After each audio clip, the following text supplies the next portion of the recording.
শিশুদের পুষ্টি নিশ্চিত করা, বিদ্যালয়ে উপস্থিতির হার বৃদ্ধি ও শিক্ষার্থীদের মনোযোগ ধরে রাখার লক্ষ্যে সারা দেশের নির্বাচিত সরকারি প্রাথমিক বিদ্যালয়গুলোতে স্কুল ফিডিং কার্যক্রম শুরু হচ্ছে। শনিবার নাটোর জেলা থেকে এই কার্যক্রম শুরু হয়। প্রাথমিক ও গণশিক্ষা মন্ত্রণালয়ের উপদেষ্টা অধ্যাপক ডাক্তার বিধান রঞ্জন রায় পোদ্দার শনিবার দুপুরে নাটোরের গুরুদাসপুর উপজেলার খুবজিপুর সরকারি প্রাথমিক বিদ্যালয়ে স্কুল ফিডিং কর্মসূচির উদ্বোধন করেন।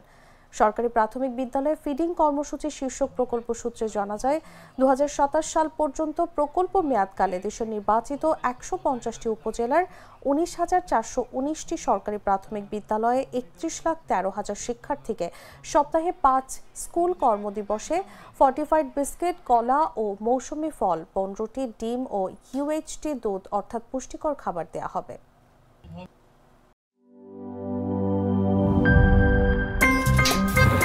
আমার একটা স্মার্ট সিদ্ধান্তে 25% গ্যাসের খরচ কমেছে। ভাবছেন কিভাবে? সাধারণ গ্যাস স্টোভ বদলে আমি এনেছি আরএফএল গ্যাস স্টোভ। এর সাইন্টিফিক নজল ও ব্রাস বার্নার ক্যাপ সমানভাবে তাপ ছড়িয়ে রান্না করে দ্রুত। তাই গ্যাসও বাঁচায় 25%, টাকাও বাঁচে 25%। আরএফএল গ্যাস স্টোভ নিরাপদ ও গ্যাস সাশ্রয়ী।